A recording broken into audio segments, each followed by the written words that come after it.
Jamie Newman. Wake Forest was the first place he was at, and the only place you could watch. He actually tape on. played. Yeah. And then he ended up transferring to Georgia for the 2020 season, but then he opted out. So obviously we didn't get to see him with any of those nice shiny toys there in Georgia, just with the Wake Forest turds that drop a lot of passes.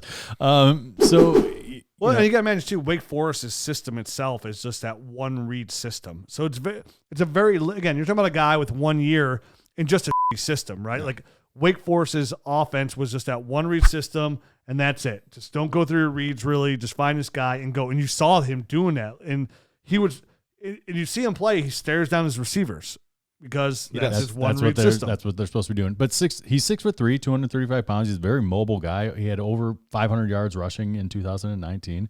So he does offer, the extra added element that we're all looking for from the fantasy perspective.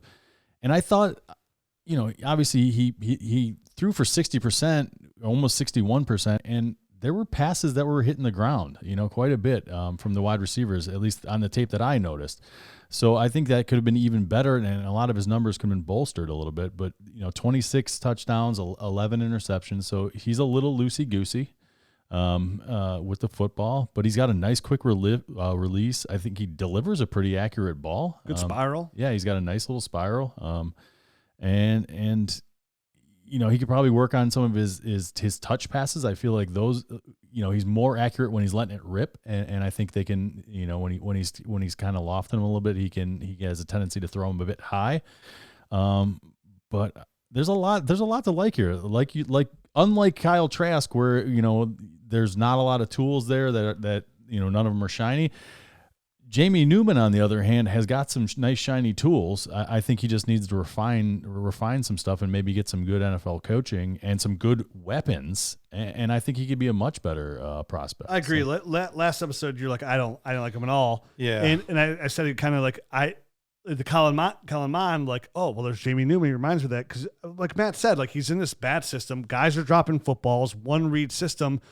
And what I like about the upside of Jamie Newman is on his deep balls, like he looked really good with his deep balls. And where he struggled was all the short stuff. And I feel like if you're gonna struggle somewhere, like, and you're gonna have success later, right? Like if one of your struggles is like you look good with your arm with the deep ball accuracy, working the sidelines there, but then you struggle on some of the short stuff. Like I feel like if you're gonna fix something, that's way easier to fix than it is to ask the player to work downfield better. If that makes sense. I mean, they're obviously the worst percentage passes in general are the deep ones. Yeah. Yeah. So. Good touch, working the sidelines, got there.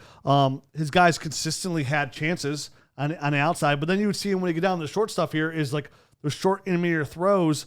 Like it's like the pace of the game, the accuracy. It was all over the place. Yeah. I don't think he's a guy that has good timing. And I think that's the biggest thing that really makes me out on him because at the NFL level right now, a lot of the game is get the ball out quick to your playmakers. I don't know that he can do that well. Yes, obviously there's calls for deep plays and things like that. But to operate an offense like most teams want to, they want to get the ball into their playmakers' hands. I think he's a fine athlete. I don't think he's anything spectacular. Yeah, 3-step drop, hit it. Yeah, so type of thing. There's just nothing for me. I don't see where he wins, and I think that's the hardest part for me is like where can he win at the next level?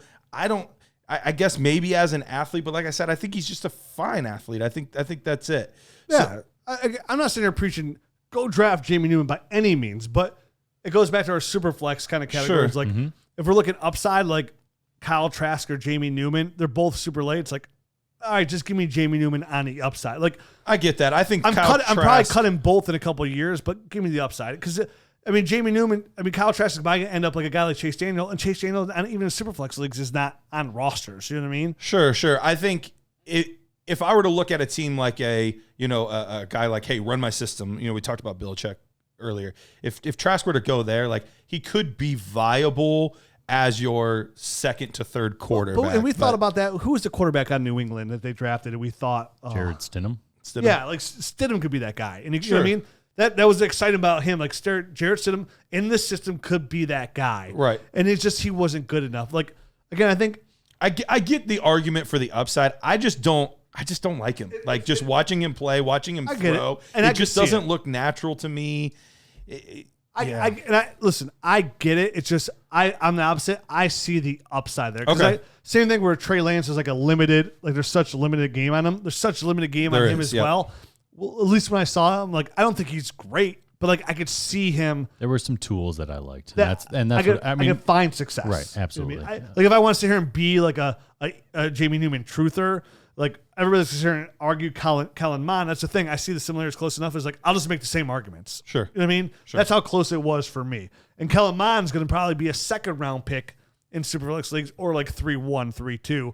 We're going to get a guy like Jamie Newman, 4'8", 5'2", 5'3", you know, right around there. So it's like there was the rumor too that because JT Daniels ended up also transferring to Georgia. So the kind of the rumor was, and it was never confirmed nor denied, but the reason that he sat out was actually that they didn't think that he could beat out JT Daniels when he transferred from USC to go there. And Daniels actually looked really good for Georgia this year, so he probably wouldn't have beat him out. And so that's the other thing for me is like, is he scared of the competition? Did he shy away from competition to opt out? And he looked really bad at the Senior Bowl. Now that's to be expected. He didn't play for a full season, but you know, even guys like Ian Book and Sam Ellinger, like they looked better there than he did.